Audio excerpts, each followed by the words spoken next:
Loin d'être une lubie, l'art de la bonne chère, autrement dit la gastronomie, est une façon de voir le monde. Ma conversation avec Arnaud Daguin et Régis Daudignan autour du canard glisse plus globalement sur la place du vivant. Le vivant, c'est un chaos productif. Et dans ce chaos productif, ce qui importe, c'est deux choses, à mon sens. C'est l'équilibre et l'harmonie. Voilà. Qu'est-ce que c'est qu'une agriculture qui marche bien pour moi? Une agriculture qui marche bien pour l'humanité, c'est une agriculture qui est en équilibre agro-silvo-pastoral.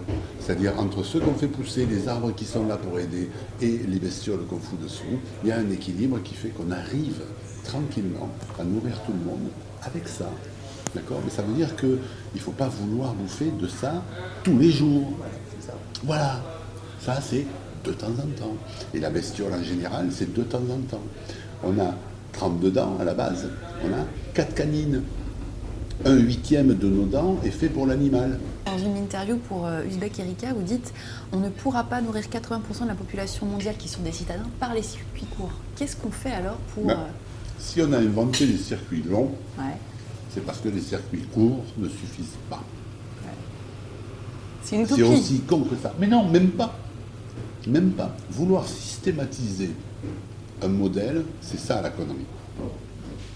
Pour moi, hein. L'expression universelle de la connerie, c'est de prendre un modèle et de vouloir faire tout comme ça. Alors ça, c'est bas du front, mais un point de fou. Ça veut dire qu'on n'a rien compris au vivant. Ouais. Alors qu'est-ce Il qu'on faut fait des circuits courts, Ouais. il faut des circuits longs. Faire du pain, c'est un circuit long. Ça, je suis désolé, mais quand on prend un champ avec du blé qui pousse dedans et qu'on arrive à ça, ça s'appelle un circuit long. On peut le faire dans une ferme, hein, et on peut dire que les gens vont faire tous les métiers. Moi, j'y crois pas. Quel est le problème aujourd'hui qui se pose par rapport à l'industrie? Alors, on a une propension, nous autres, à faire des amalgames tout le temps. Hein, et c'est pas parce que un certain pan, ou peut-être même la majorité du monde industriel se comporte mal, entre guillemets, par rapport à certains enjeux, qu'il faut jeter, comme on dit toujours, le bébé avec l'eau du bain. C'est complètement con. En fait, l'industrie, elle fait ce qu'on lui demande.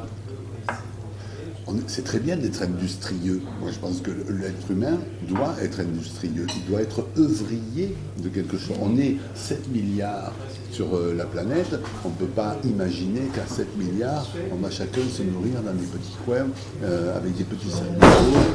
Ça c'est une vision complètement débile, quoi. Aujourd'hui, 80% ou quasiment des humains vivent dans des centres urbains.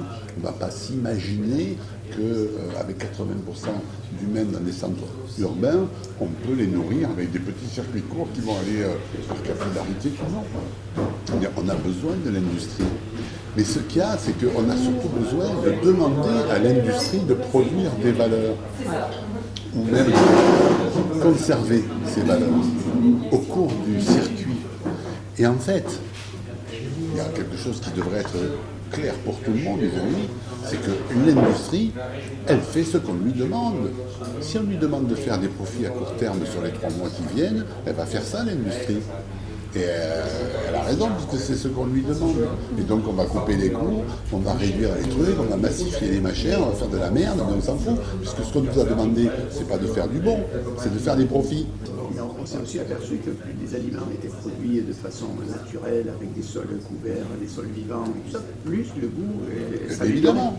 Donc c'est en relation avec les deux. Évidemment. Quand Et plus un animal, plus un aliment est intéressant nutritivement, plus il a de goût. Bien sûr, oui, oui. Donc ça va de pair. Enfin, nous, on fait des analyses sur des produits. Vous faites faire des analyses sur vos produits? Sur Mais les bien sûr. œufs, sur les lentilles, sur des choses comme ça. Et on Un sait qu'on Michel améliore Duru, beaucoup. un Michel Duru de l'INRA de Toulouse, qui travaille avec Gigot depuis longtemps, il est capable aujourd'hui de poser sur la table tout un tas d'analyses qui commencent à montrer qu'avec certaines pratiques agricoles, on arrive à des potentiels nutritifs qui ne sont pas les mêmes qu'avec d'autres pratiques agricoles.